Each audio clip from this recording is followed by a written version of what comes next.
Following a visit to the Korean War Memorial, President Moon Jae-in switched his full attention to economic matters.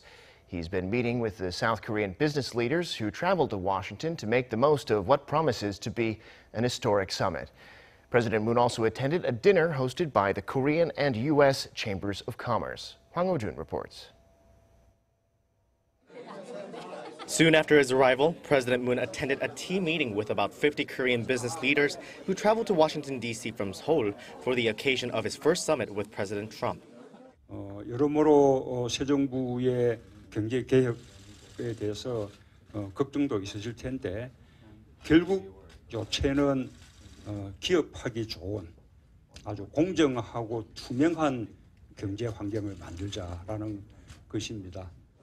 President Moon noted that he had been labeled pro-labor for a long time due to his experience as a human rights attorney. But the president also said he is corporate-friendly, citing his experience as a lawyer who worked closely with big business groups.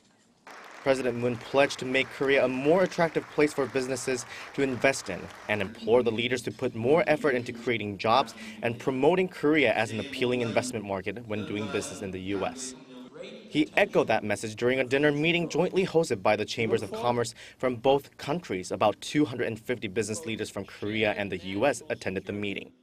President Moon gave a speech in which he, again, emphasized the importance of creating jobs, but also stressed that his economic policies are in line with those of President Trump.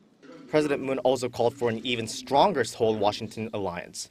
He said it could resolve the security risk on the Korean peninsula and potentially provide a new opportunity for economic cooperation with North Korea. The South Korean leader also expressed hope that economic cooperation between Seoul and Washington would transcend from trade and investments into a strategic economic partnership, and the two countries can pioneer the global market together. 앞으로 한미동맹은 정치, 경제, 사회, 문화 모든 분야에서 포괄적인 동맹으로 한 단계 더 도약할 것으로 믿습니다.